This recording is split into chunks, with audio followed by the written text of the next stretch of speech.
अब Bill Gates अगर बहुत भला इंसान है जैसे भाई कह रहे थे, तो मैं एक सवाल पूछता हूँ सिंपल सा।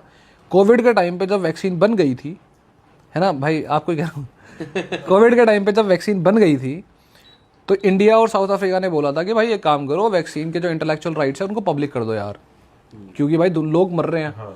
वैक्सीन सब बना लेंगे, तुम उसका पेटेंट वेटेंट हटा दो। भाई मीडिया में आके ये आदमी लड़ गया था बिल गेट्स। क्या कह रहा था उस टाइम? ये कह रहा था कि ये ऐसे कंट्रीज कैसे वैक्सीन बना लेंगे, फ्री में क्यों दे दें, और ये तो गलत वैक्सीन बना लेंगे तो वैक्सीन से भरोसा उड़ जाएगा।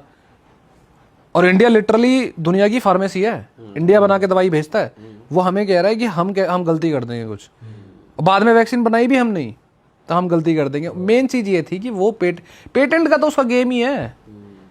अब आप यहाँ पे ये चीज़ सुनना, देखो इन्फेक्शियस डिसीजेस को ठीक करने के लिए वैक्सीन हैं, जो मेडिसिन हैं, वो सो फार उसकी फाउंडेशन ने अच्छा खासा कंट्रोल कर लिया, ठीक है, मतलब आपकी मृत्यु ना हो वो कंट्रोल कर लिया। अब वो बटर वाली बात आ गई, आर्टिफिशियल फूड बना रहा है तो वो कहता क्या है उसमें, लैब मीट या लैब बटर पे वो ये कहता है कि 8 बिलियन लोगों को खाना खिलाना, ठीक है, ये चीज़ नॉर्मली नहीं हो पाएगी और इससे क्लाइमेट को बहुत नुकसान होता है, इसीलिए लैब का खाना, लैब की वो। तुम जिंदा किस चीज़ से रहते हो? फूड से। तुम्हारी ज़िंदगी से लेकर मौत तक अगर उसका कंट्रोल है तो तुम हो कौन? और वो कौन है? वो राजा है बिना इलेक्शंस के। सही बात है भाई। ये डार्क डिजायर है भाई, क्रेजी गेम चल रहा है यार। एट द सेम टाइम भाई वो आदमी ये कह रहा है कि लैब का मीट, लैब का बटर, लैब की ये चीजें। हाँ भाई। तो जब लैब में बना रहे हो तो बिल गेट्स यूएसए में सबसे ज्यादा फार्मलैंड क्यों ओन करता है? भाई तुम लैब पे इतना भरोसा कर रहे हो तो उसे ही रखो ना फिर। सही बात ये है, क्या बात हुई? सबसे बड़ा किसान बन के बैठा हुआ है। और भाई इंडिया में भी तो ये एग्रीकल्चरल प्रोडक्ट्स की डील करना चाह रहे थे कि डेयरी प्रोडक्ट्स घुसाओ, एग्रीकल्चरल प्रोडक्ट्स घुसाओ। इंडिया ही तो लैब है उनकी। ये तो बिल गेट्स ने खुद बोल दिया पॉडकास्ट में कि we treat India as a laboratory and then we implement those strategies to some other places. बताओ, मतलब इंडिया तो टेस्टिंग बना दिया इसने कि टेस्टिंग कर रहा है। चूहे।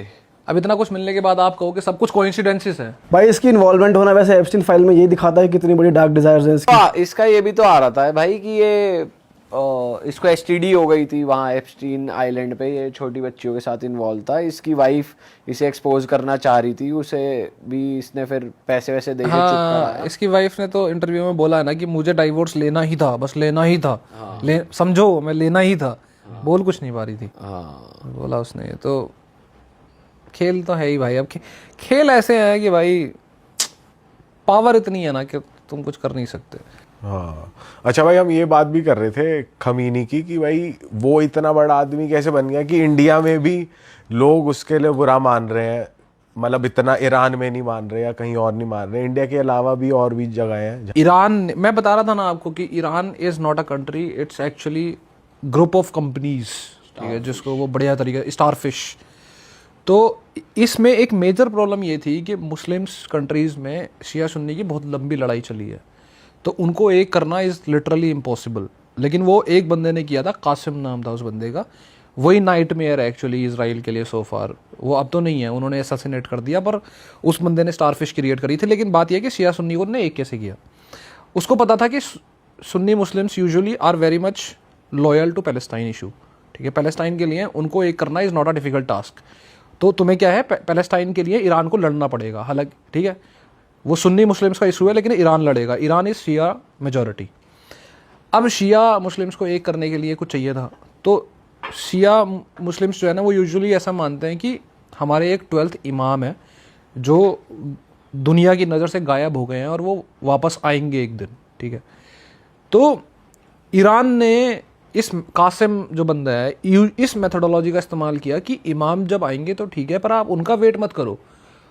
आपके लिए एक वालियत, मतलब उसकी प्रोनाउंसिएशन गलत हो जाए तो सॉरी, ये है प्रोनाउंसिएशन, विलायत फ़की, मतलब इसको इंग्लिश में बोलते हैं guardianship of the Islamic jurist, मतलब एक डिवाइन टीचर, डिवाइन गार्जियन, ठीक है।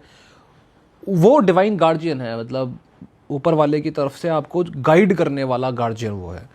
तो शिया मुस्लिम्स के लिए वो गार्जियन है, और वो प्रोपेगेंडा बहुत लंबे स्केल पे चला है, बहुत गहरे स्केल पे। और वो यार आप समझ गए। अब अगर वो डिवाइन गार्जियन है तो वो सबके लिए इंपॉर्टेंट हो गए। यहाँ से शिया और सुन्नी दोनों जहाँ है, one of the least possible task जो था शिया सुन्नी को एक करना, वो उन्होंने कर दिया। उसी वजह से स्टारफिश फॉर्म हुआ। और इस चीज़ को देख के मोसाद और इजराइल भी एक्चुअली बहुत शॉक थे। उनको लिटरली रियलाइज़ नहीं हुआ था कि इतना ज़्यादा ये ईरान ने गेम खेल दिया है। उनको पहले ये लग रहा था कि मिलिटेंट ऑर्गेनाइजेशंस है जो हमें तो हेट ही करती है क्योंकि हम ज्यूज़ हैं, लेकिन उनको ये पता नहीं था कि सब जुड़ी हुई हैं, ये तो फ्रेंचाइजी मॉडल बन गया है। तो मतलब तुम एक पे अटैक, तुम हमास पे मारोगे तो हिजबुल्लाह मारेगा, हिजबुल्लाह को मारोगे तो ईरान मारेगा, ईरान को मारेगा तो कताइब हिजबुल्लाह मारेगा। तो यूजुअली लोगों को लगता है कि इजराइल बहुत स्ट्रॉन्ग है, पर सामने वाला वीक नहीं है। पर वो इंडिया में इतना इम्पैक्ट उनका इसलिए ही आया क्योंकि वो उसे स्पिरिचुअल लीडर मानते थे अपनी कम्युनिटी का एक तरीके से।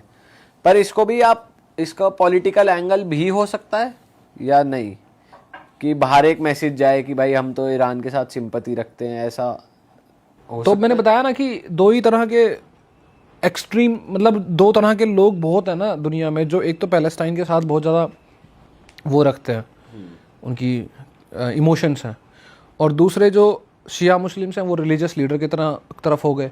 तो जब वो दोनों एक हो गए तो सो फार उनका स्ट्रॉन्ग बॉन्ड हो गया, स्ट्रॉन्ग ओपिनियन हो गया, स्ट्रॉन्ग ही हर चीज़ हो गया। तो वो एकता दिखती भी तो है।